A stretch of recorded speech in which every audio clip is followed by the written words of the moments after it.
Let's take a quick look at the tangent function and especially why it's called tangent. And it's actually called tangent for a somewhat interesting reason. Consider the unit circle over here, and you may notice that I've got angles of 0, pi over 2 pi, 3 pi over 2, 2 pi, and then I continue 5 pi over 2, 3 pi, 7 pi over 2, 4 pi, and so on. And so really this set of angles is going to continue to increase as we revolve around the circle. The reason that we call this the tangent function is because we can think about it as the length of a line tangent to the circle when we extend the radius to that line that's tangent at 0 degrees. So in other words, as I continue around, you can see that line gets longer and longer. Right here, pi over 2, the lines are parallel, and so the length here for this line is basically infinite.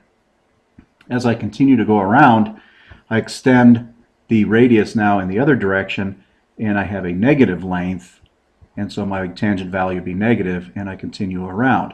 So let's go ahead and just put that into motion. You can watch that moving, and we just continue with greater and greater angles. The length of that line increases and decreases according to that pattern, and that's what generates what we call the tangent function. Remember that the tangent function on a triangle is the opposite side over the adjacent side, and on a unit circle, the opposite side has the same value as the sine of the angle. The adjacent side has the same value as the cosine of the angle. So tangent is really sine divided by cosine. We'll look at that in more detail a little bit later.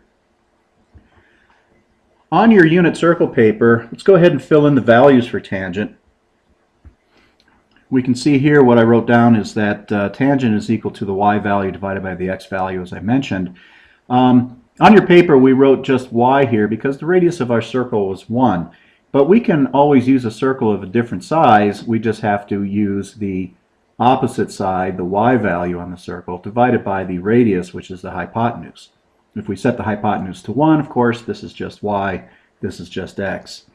Regardless, if we divide y over r by x over r, effectively the r's are going to reduce to 1, and we're going to get y over x regardless of the value of r. So if we start here at 0 degrees, we can see that 0 divided by 1 is equal to 0.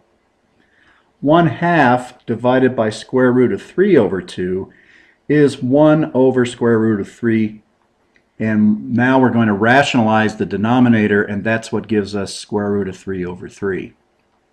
Here at 45 degrees, pi over 2 radians, we have square root of 2 over 2 for sine, square root of 2 over 2 for cosine. Those are the same numbers. This divided by this is going to give us 1. Square root of 3 over 2 divided by 1 over 2 gives us square root of 3 over 1, which is square root of 3.